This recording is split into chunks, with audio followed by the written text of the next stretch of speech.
Welcome everybody back to Betty and Leon. It's 2023. Where the hell did that last year go? Probably in the 40 videos. Are you actually allowed to say it's February 2023? Because, we haven't done anything for a month or two. We're going to apologise for that. We've been a little bit slow, but we've had stuff going on. It's not like we're sitting around doing nothing. I've done everyone knows me. I've done a fair bit of sitting around doing nothing. Okay, well, he's been sitting around doing nothing. Well, I've been designing new bits. Sad part is I can't really show you them because they're a bit... Secret squirrel. But we'll see it on the dyno and how it plays out. It's going to be a big day. Yeah, it should be. It should be awesome, actually. It's going to be expensive too. Yeah, well, race cars. You may as well... If there's a sponsor out there, With an old retired gentleman or woman, you know, we're all about equality here on this channel. Absolutely. We'll take even a GoFundMe if you want to come and support our race cars. That would be great. Oh my God, did you see that guy in the States that put the GoFundMe up for his RX-7? Anyway, sorry, sidetrack. I did, and on today's episode, we're actually going to talk about a few of those issues or a few of those interesting topics that we've witnessed over the last month, I suppose. Summernats, GoFundMes, Summernats, race car stuff. There's been a lot actually happening, and even Wakefield Park. I feel sad for Wakefield Park, but we'll get to that.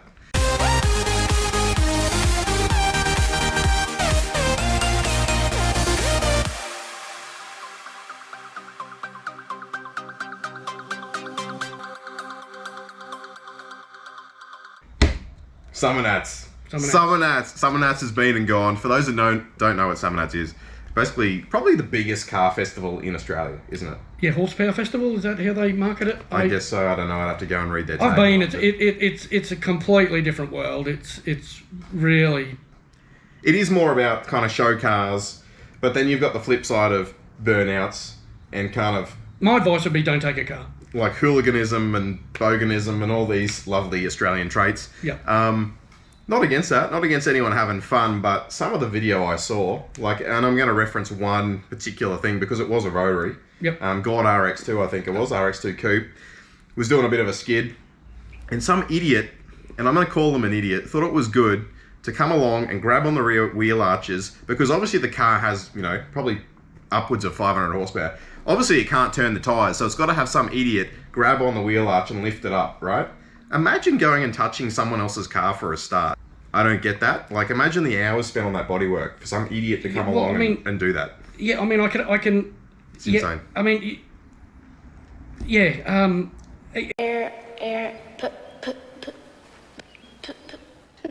Today, Junior. It's I don't have words. But I mean, there's other cars that you could touch.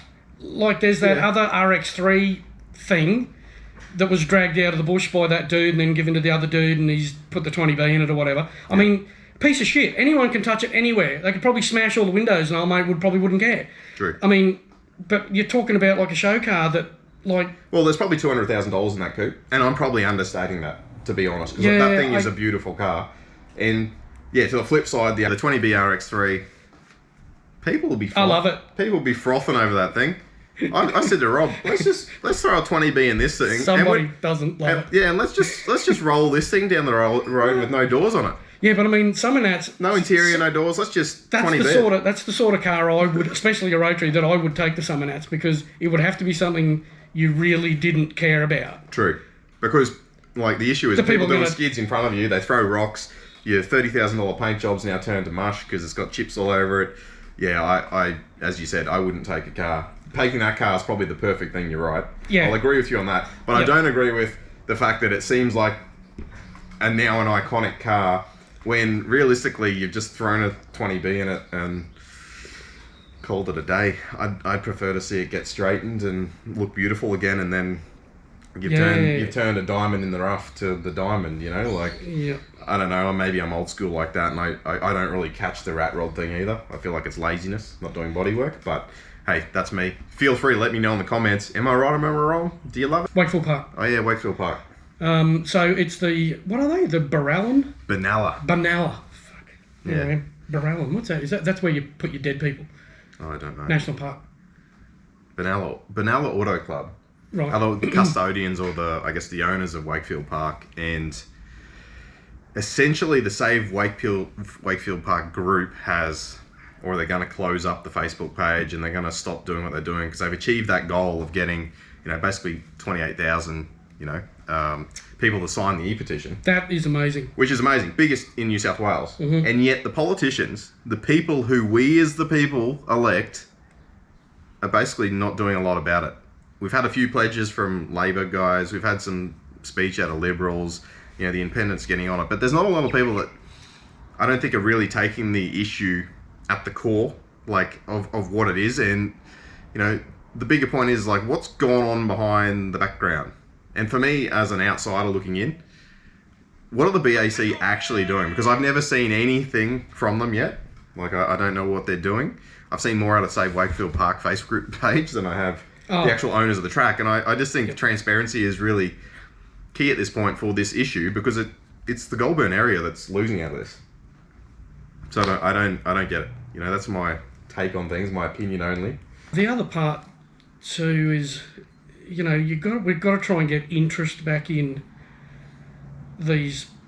Not so much the place. I mean, the different categories or something. Do there need to be a few more young people categories that they can actually realistically compete in? Because XLs and HQs were sort of brought in for those ideas, but they then get screwed over by the people who have millions of dollars who absolutely have to win. But I think that's motorsport as well. To some degree. It is, yeah. I think XLs is a great starting category. Yeah. For juniors to get into, but as you say, it's snowballed from making a competitive car for 10 grand to now buying a 888 chassis. Yeah. Believe it or not, for 30 or 40 or whatever they're selling them for. It's still a cheap race car, but then 30 or 40 in another category will make you go a lot faster. You'll probably be at the back of the field. Yeah.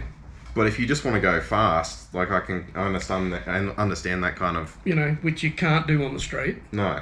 So, but I think you're right. We need younger people. We need a more engaged generation of younger people who want to come racing. But it comes back to the cost of living. It comes back to the cost of everything going up. It's not an easy fix. It's not. No, there is no easy fix. Absolutely. But I do think the government could play more of a part in it. In that New South Wales has Wakefield Park and it has obviously Bathurst, which isn't a full-time racetrack, and then you've got Sydney Motorsport Park, which if Wakefield Park goes, that means there's only one track for the largest population state in Australia. And yet you're trying to curb issues with hooning, and speeding and all these things that going to a racetrack allows young people or even old people like me and you to, get that out of our system so none of that happens on the street.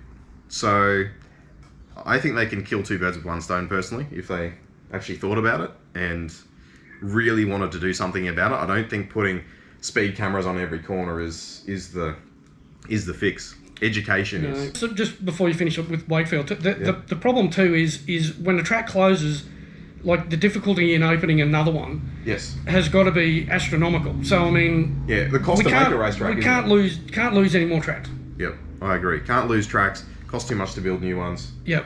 And where do you find those guys? They're thinking of doing one out of town here, so I'm kind of, if that happens, I'll be... If the Wagners are listening. Yeah, I'm going to be... Come on, boys. Trying to volunteer or do whatever. Throw your money down, get one in Toowoomba. Yep. Let's get another racetrack for South East Queensland. Because it'll be used. We'll be there. I'll be there the first day. Oh, if they build one, I'm there. Yeah. And then every afternoon since that. All right, next topic. We racing this year? Oh, yeah. The state of historic motorsport in Queensland. I don't know, again, might be a bit of a controversial opinion, but it seems like we're starting to lose our state championship through Motorsport Australia. We actually had the first round cancelled on us, and that harks back to the last round of last year where the third last round that got cancelled because we didn't have enough entries. Only 6 people entered or something. Then the last round, I think we had about 15 entries, which was good, back up to normal.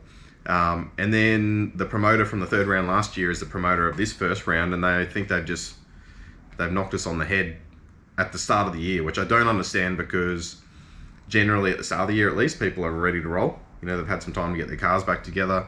But I see it as a state of not just Queensland doing that, but the first round in New South Wales also got canned.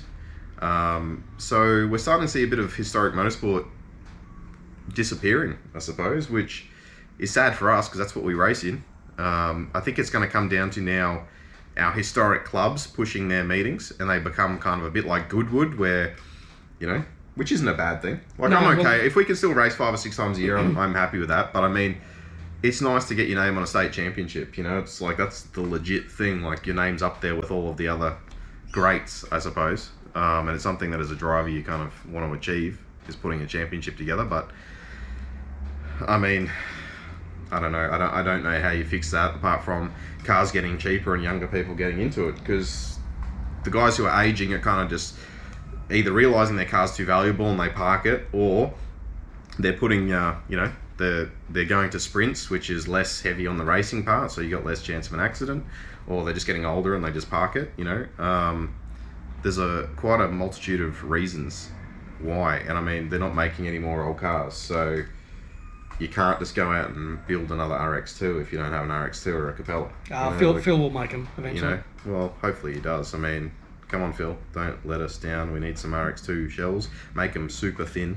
And they're going to be really cheap. Yeah, and really cheap. And we'll cheap. have a whole class of them. Yeah, so go $3,000 a body. Ooh. And that would be, I'm being a dickhead here, but I don't know, you'd probably still make money on that. Probably. You never know. But, yeah, so the state of historic motorsport, I think, is losing a little bit. Yep. Which is sad because... And then we also haven't been invited to some of the bigger festivals, like this Adelaide festival that's on. We've been bumped from the Supercars Bend event as well. I don't know why, because historic touring cars has got more history and diversity in the category than, say, what are the ones that they're similar but they run NASCAR V8s and big brakes? TCM. Yeah, TCM. So it's similar to TCM, and everyone loves TCM. Oh, it's awesome. But they should love Group N as well, because Group N is really they should be there. TCM without all the modern parts on them. So I don't know. I'm a bit hung jury. Like I like that TCM's doing so well, but I mean, I feel like Group N should be as well. But again, I don't know if the average punter knows about Group N.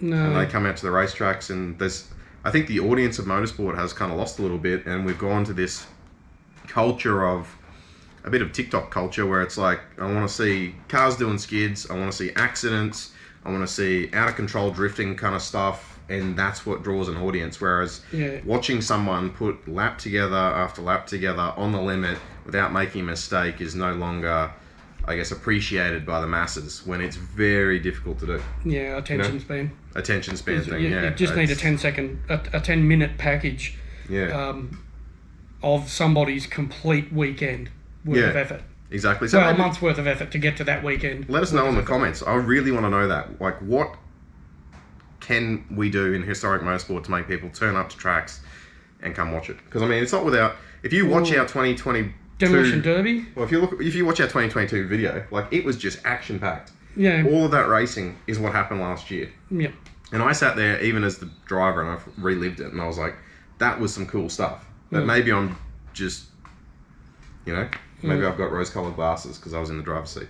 Well, I liked watching them too, but I wasn't in the driver's seat. But yeah, but I just don't know. My attention span does go for 25 minutes maybe. You're old school. Derek pushes it on Vice Grip Garage with some of his hour episodes, or 2 hours. I do a bit of, you know. But it's still entertaining. It's you just invest in it, you just go. You can watch it across multiple days. That's our thoughts, anyway. Tell us if you like this kind of format of just spitballing ideas, throwing some opinions out there, getting some people talking. I like talking. I like a good discussion. And I think in the coming videos, you're going to realise that I'm going to start getting a bit more into the engineering detail. I'm an engineer at heart, and I think that's half the... And when he starts talking that stuff, I'll just be over here napping. Yeah, because I don't want to learn anything new. I'm too old. I'm constantly thinking about stuff all the time on how to go faster.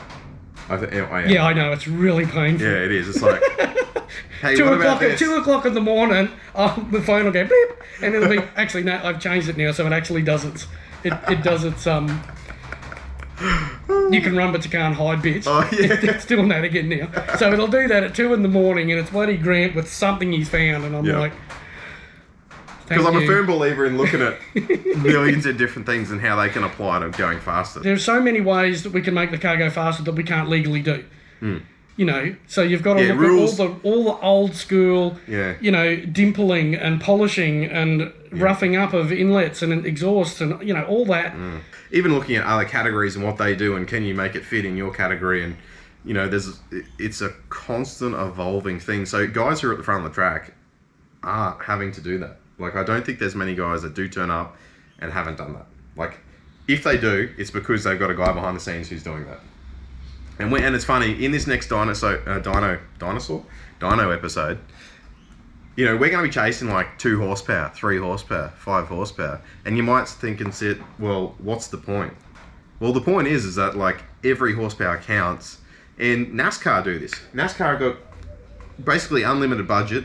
I'm probably a bit of poetic license on saying that, but they're still chasing 5 horsepower, 6 horsepower, 7 horsepower, because if they've got it and the other guy don't have it, well, that's more mile an hour down the chute, and you're going to be beating people. So, but 2 horsepower to us too is like a 1% gain. Yeah, exactly right. So in percentage terms, it's actually something. Yeah, yeah. But I mean, because like we don't have 600 horsepower to play with. No. We have 200 horsepower to play with. Yeah, so our power to weight is massively affected by a small change in horsepower. So, you know, some may look at it diminishing returns, but I still believe, I'm a firm believer in that. Like, we're going to have some cars coming up that we're going to make a lot more horsepower than what we currently do, right? We play around with 200 to 300 at the moment. I want to start playing with some stuff that's, you know, 600, 700. But I do believe that what you learn with a small horsepower engine just is magnified when you get to the bigger stuff. The better you can make a small engine work, the better you'll make the big engine work. I truly believe that. Because, like, when you're working with nothing and you're looking really deep into flow characteristics and velocities and all these things, if you apply that to a big engine, you know, it gives you, even for turbo stuff, build the best kind of naturally aspirated, you know, engine you can, bolt a turbo to it, and you'll get a bigger gain than just slapping a turbo on it. Stuff like that. So, come on, you'll be coming on a journey with us with different cars and things. You know, it doesn't always have to be 1,000 horsepower. I know we live in this day and age again of just crazy horsepower, but 100 horsepower is interesting. Like, imagine taking something that was 50 horsepower and then making like 130. Like, you know, that's a massive percentage increase, and it probably shouldn't be making 60 horsepower. You know what I mean? So, I don't know. I find it interesting. Hopefully you do too. Maybe that's why you're still watching. That's what we like. We like people that watch our stuff. Dino. All right, let's go. Let's do something else. Let's go work on the car.